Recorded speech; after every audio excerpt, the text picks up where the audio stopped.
भारत माता की, भारत माता की, भारत माता की।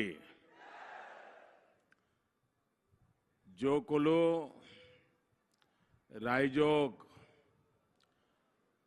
मोर नमस्कार जनैश।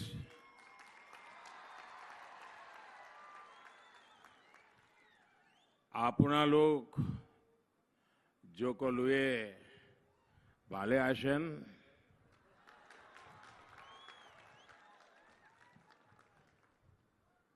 मैं कल दोपहर को ही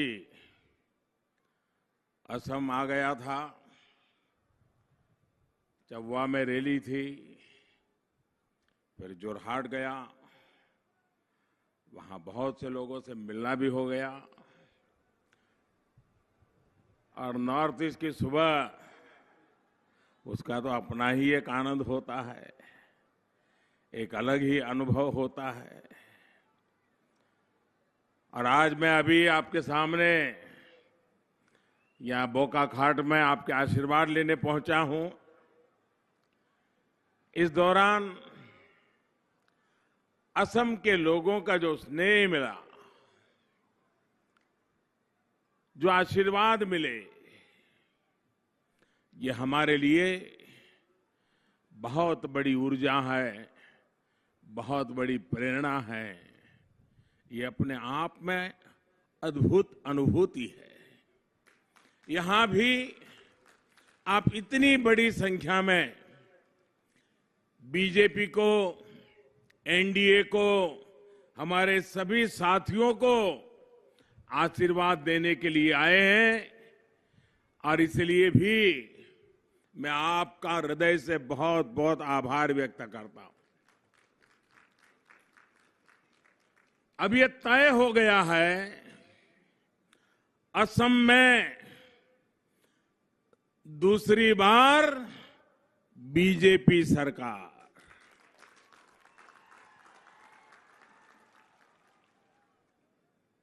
असम में दूसरी बार एनडीए सरकार। असम में दूसरी बार डबल इंजन की सरकार।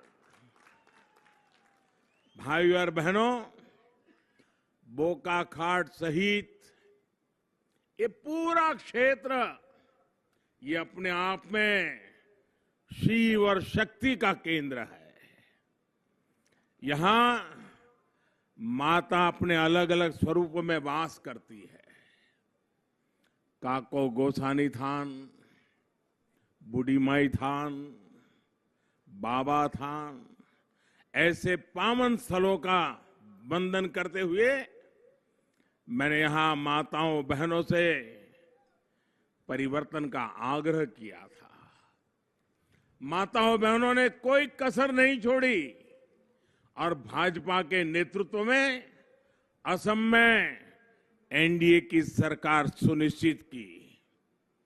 आज मैं यहां बैठी हमारी सभी माताओं को, बहनों को, बेटियों को आदरपूर्वक नमन के साथ कहना सकता हूं कि आपने जिन जिम्मेदारी के साथ, जिन उम्मीदों के साथ बीजेपी की सरकार चुनी थी, उसे पूरा करने के लिए हमने जी जान से मेहनत की है।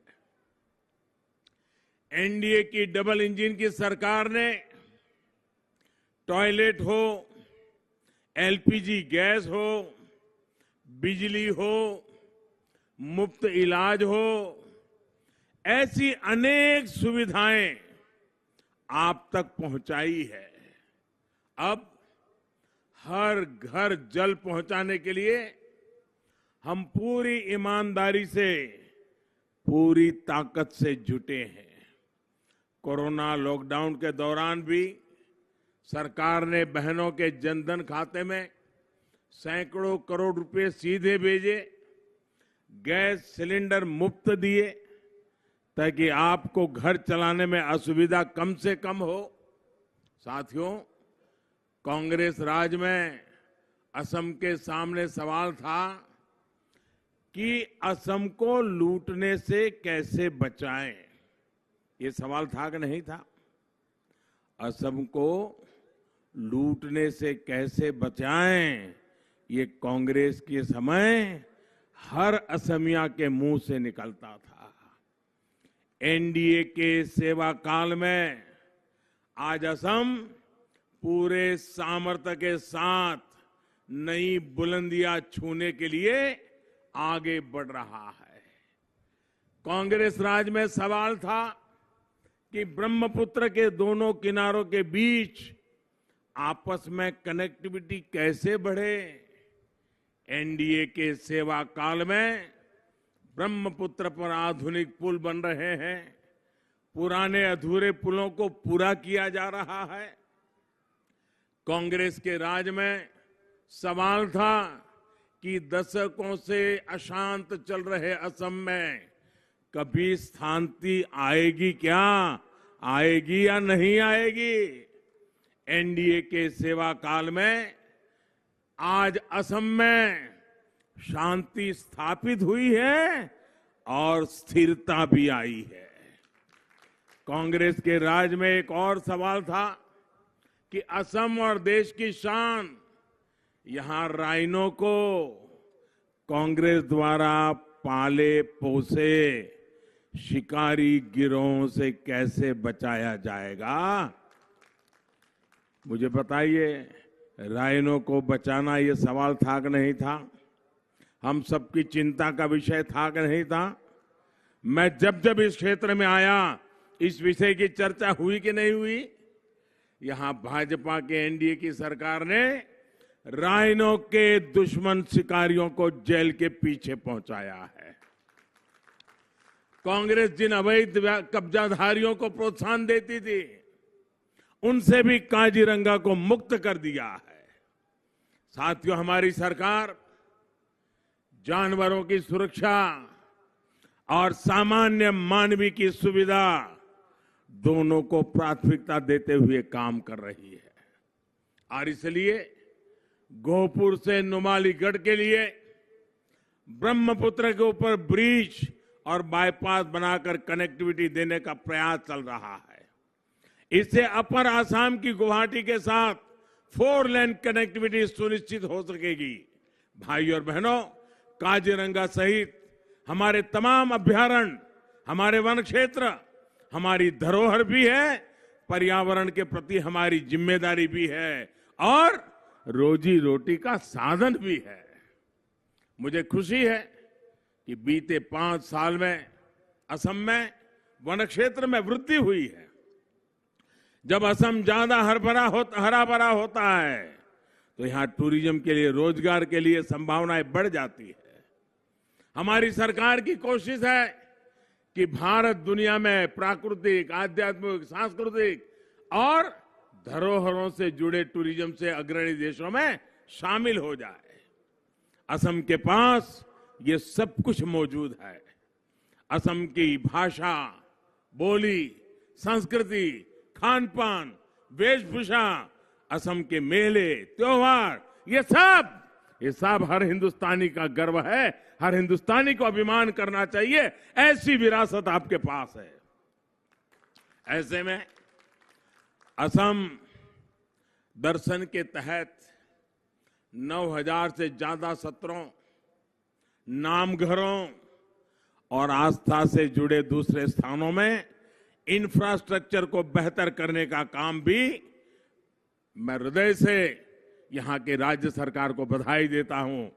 भाजपा एनडीए सरकार को बधाई देता हूं कि इतना बड़ा निर्णय करके यहां की विरासत को उन्होंने शानदार, जानदार बनाने का प्रयास किया है। भाई और बहनों, ये गोलाघाट जिला, ये तो असमिया इतिहास और संस्कृति का एक स्वर्णिम पृष्ठ है। इस क्षेत्र ने स्वर्ग देव चावलुंग चुकामा और सतीश साधनी जैसे अनेक प्रेरक विभूतियां हमें दी है। इस मिट्टी ने आयदेव हेदिक और मोहिनी राजकुमारी जी के रूप में असमिया कला के साधक हमें दी है। इस धरती ने बेजा बौरी, कमला मिरी जैसे स्वतंत्र सेनानी देश को दिए हैं। इस तरह ने असम को भारत को बाहरी आक्रांताओं से बचाने वाले देश की महान संतानों में से एक अहम गौरव के प्रतीक लचित बोरफुकन की शौर्य परंपरा हमें दी है। भाई और बहनों, ये अटल जी की एनडीए सरकार ही थी जब नेशनल डिफेंस एकेडमी में लचित बोरफुकन जी के नाम से गोल्ड मेडल देने का सिलसिला शुरू हुआ। असम की सरकार ने भी उनके जन्म दिवस को पूरे प्रदेश में धूमधाम से मनाने का फैसला किया है। साथियों, सिर्फ नाम को ही नहीं बल्कि हमारी सरकार अपने काम से भी लचित बोरफुकन जी के सपने को पूरा कर रही है। लचित बोरफुकन जी की मिलिट्री स्ट्रेटेजी स्वदेशी थी, आत्मनिर्भर थी। उन्होंने ब्रह्मपुत्र की जल शक्ति का अपनी सैन्य ताकत के रूप में उपयोग किया। आज भारत भी सैन्य साजो सामान के मामले में आत्मनिर्भर होने की राह पर चल रहा है। आज हम देश के नदी जलमार्गों को भी भारत के आर्थिक समृद्धि के कॉरिडोर्स के रूप में विकसित कर रहे हैं। इसमें से असम में भी बहुत बड़े नदी जलमार्गों पर काम चल रहा है। भाई और बहनों, असम की एक और बहुत बड़ी ताकत है पेट्रोलियम और इससे जुड़े उद्योग। लेकिन दशकों तक कांग्रेस असम के इस सामर्थ्य पर भी बैठी रही। बीते 6 साल में सिर्फ ऑयल एंड गैस के सेक्टर में ही असम में 40,000 करोड़ रुपए से अधिक का निवेश किया गया है। 40,000 करोड़ रुपए से अधिक। आज असम से होकर एक Guwahati Barauni natural gas pipeline जा रही है। इस पाइपलाइन से असम के भी अनेक घरों में पाइप से सस्ती गैस पहुंचेगी, सीएनजी आधारित ट्रांसपोर्ट सुविधा तैयार होगी और उद्योगों को पर्याप्त गैस उपलब्ध हो पाएगी। नुमालीगढ़ रिफाइनरी की क्या स्थिति थी, ये मुझसे ज्यादा आप लोग जानते हैं। कोई बात आपसे छिपी नहीं है। डबल इंजन की सरकार ने इस रिफाइनरी की प्रोडक्शन कैपेसिटी बढ़ाने के लिए हजारों करोड़ रुपए का निवेश सुनिश्चित किया है। इतना ही नहीं, 1300 करोड़ रुपए इसमें बायो रिफाइनरी लगाई गई है। यहां बैम्बू से और बैम्बू वेस्ट से इथेनॉल बनाया जाएगा। इससे यहां रोजगार के अवसर बढ़ेंगे, स्थानीय लोगों को लाभ होगा। साथियों, आज असम की ताकत को पहचान कर उससे जुड़े उद्योगों को प्रोत्साहित किया जा रहा है। यहां के बैम्बू प्रोडक्ट्स देश ही नहीं दुनिया में भी धूम मचा सकते हैं। इसके लिए सरकार आपकी छोटी छोटी दिक्कतों को ध्यान में रखते हुए काम कर रही है। साथियों, आज से 90 साल से भी अधिक समय पहले अंग्रेजों ने एक कानून बनाकर बैम्बू को वृक्ष की कैटेगरी में डाल दिया था, ट्री की कैटेगरी में डाल दिया था। ये कानून प्राइवेट जमीन पर उगाए गए बैम्बू को काटने, उनके ट्रांसपोर्टेशन पर रोक लगाता था। आजादी के बाद भी 70 साल तक ये कानून ऐसे ही चला। इस वजह से किसानों को, ट्रेडर्स को, बैम्बू इंडस्ट्रीज को अनेकों दिक्कतों का सामना करना पड़ता था। हमारी सरकार ने आपकी इन परेशानियों को समझा और यह कानून बदल दिया। इसका बहुत बड़ा लाभ असम में बैम्बू क्राफ्ट से जुड़े लोगों को, किसानों को, उद्यमियों को हुआ है। अब बैम्बू का प्लांटेशन हो, वैल्यू चेन बनाना हो, बैम्बू बेस्ड प्रोडक्ट्स की मार्केटिंग हो, सरकार सभी में सहयोग कर रही है। असम सरकार ने भी बैम्बू और केन के लिए विशेष पॉलिसी भी बनाई है और इससे जुड़े छोटे उद्योगों के लिए विशेष जोन बनाने के लिए भी पहल की है। यही तो है डबल इंजन की सरकार की ताकत। साथियों, वो दिन कौन भूल सकता है जब कांग्रेस सेंटर में भी थी और असम में भी थी। तब नेगलेक्ट भी डबल था, क्योंकि असम के लोगों की ना राज्य में सुनवाई थी ना केंद्र में सुनवाई थी। तब करप्शन भी डबल था, क्योंकि कांग्रेस के स्थानीय नेता को भी कट देना होता था और केंद्र के नेता को भी बंडल के बंडल पहुंचाने पड़ते थे। तब घुसपैठिए भी डबल थे, क्योंकि राज्य सरकार को भी वोट बैंक खड़ा करना था और केंद्र सरकार को भी वोट बैंक की पड़ी थी। अब जब केंद्र में एनडीए सरकार है और राज्य में भी एनडीए सरकार है, तो डबल इंजन की ताकत असम को तेजी से आगे बढ़ा रही है। और राज्य में भी एनडीए सरकार है, तो डबल इंजन की ताकत असम को तेजी से आगे बढ़ा रही है।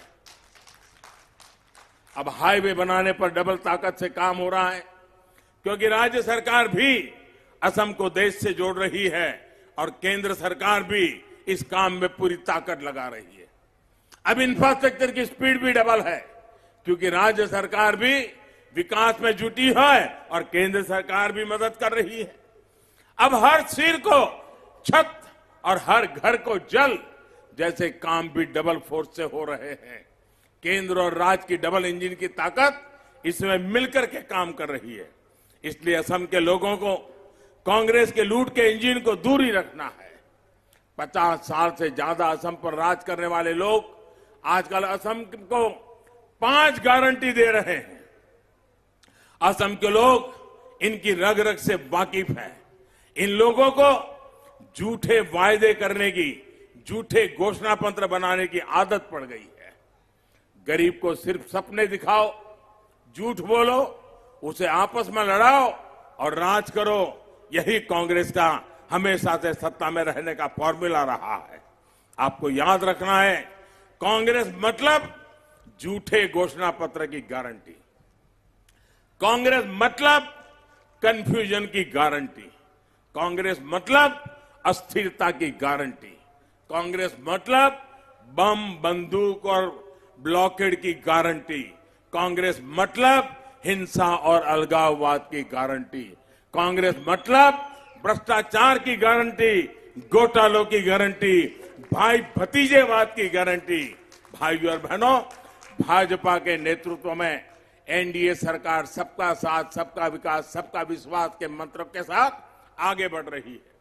लेकिन आज के कांग्रेस नेताओं को तो सिर्फ सत्ता से मतलब है, वो चाहे कैसे भी मिल जाए। असल में कांग्रेस का खजाना अब खाली हो गया है। उसे भरने के लिए उन्हें किसी भी कीमत पर सत्ता चाहिए। कांग्रेस की सिर्फ कुर्सी ही दोस्त है, कुर्सी के सिवा उसका कोई दोस्त नहीं है। न विजन है, न संकल्प है, न कुछ करने का इरादा है। बस कुर्सी हथियाना, कुर्सी से दोस्ती, यही उनका कारोबार है। अब देखिए, झारखंड में, बिहार में, महाराष्ट्र में जिनके साथ इनका गठबंधन है, वो पश्चिम बंगाल में इनके खिलाफ प्रचार कर रहे हैं। केरल में लेफ्ट को गाली देते हैं। पश्चिम बंगाल में कुर्सी की आस में लेफ्ट को गले लगाते हैं। खुद को सेकुलर बताते हैं, लेकिन असम, पश्चिम बंगाल और केरल में संप्रदाय के आधार पर बने दलों के साथ दोस्ती करते हैं। सत्ता के सामने इनको कुछ नहीं दिखता। इसी कारण अब कांग्रेस के लोगों की बातों पर देश में कोई भी भरोसा नहीं कर रहा। भाइयों और बहनों, असम ने तो इनको बरसों तक परखा है।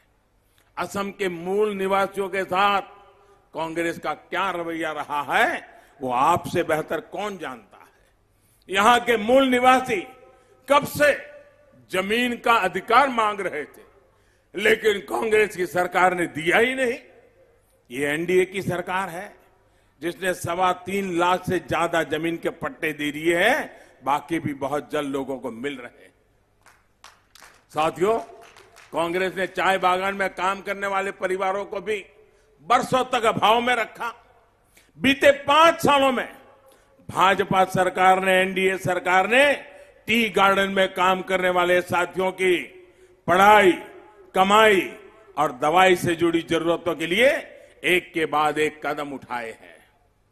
चाय राजनीति के साथियों, चाय उनके लिए राजनीति का रास्ता है।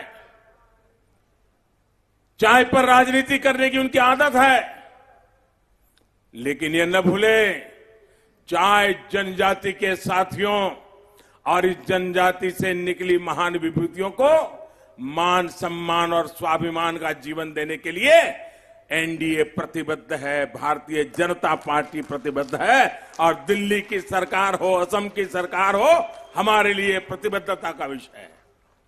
टी गार्डन्स में काम करने वाले श्रमिक साथियों की दैनिक मजदूरी बढ़े, इसके लिए भी असम सरकार पूरी तरह गंभीर है। इस सरकार में 2 बार श्रमिक साथियों की दैनिक मजदूरी बढ़ाई गई है। ये मामला कोर्ट में इसलिए और कुछ मुश्किलें जरूर आ रही है, लेकिन असम में एनडीए की सरकार दोबारा बनने के बाद इस दिशा में और तेजी से कदम उठाए जाएंगे। मैं आपको यही कहूंगा कि जितना काम असम में चाय बागान में काम करने वाले लोगों के लिए बीजेपी सरकार ने किया है, उतना किसी ने भी नहीं किया है। केंद्र सरकार ने भी इस वर्ष के बजट में 1000 करोड़ रुपया, 1000 करोड़ रुपए का विशेष प्रावधान टी गार्डन में काम करने वाले साथियों के लिए किया है। भाई और बहनों, बीते 5 साल में हमने असम के विकास को नई रफ्तार दी है। इस बार एनडीए के उम्मीदवारों को, इन सभी साथियों को मिला हुआ हर वोट असम के तेज विकास के लिए वोट होगा। एनडीए को मिलने वाली ताकत असम की आत्मनिर्भरता को ऊर्जा देगी। एनडीए को मिलने वाला हर वोट यहां उद्योग और रोजगार के अवसरों को और बढ़ाएगा। अखोमोर समूह, रायजोक, आगंतुक, रंगोली, बिहू, सुरवेक्षा, अरु, उलोक जैसे इतनी कड़ी धूप में इतनी बड़ी तादाद में आपका आना इस बात का संकेत है कि भारतीय जनता पार्टी एनडीए को आपकी सेवा करने का 5 साल का दोबारा मौका देना आपने तय कर लिया है। मैं आपके इस प्यार के लिए, आपके आशीर्वाद के लिए मैं आपका बहुत बहुत आभारी हूं और मैं आपको शुभकामनाएं देता हूं। मैं आपका बहुत बहुत आभार व्यक्त करता हूं। मेरे साथ पूरी ताकत से बोलिए, भारत माता की, भारत माता की, भारत माता की। बहुत बहुत धन्यवाद।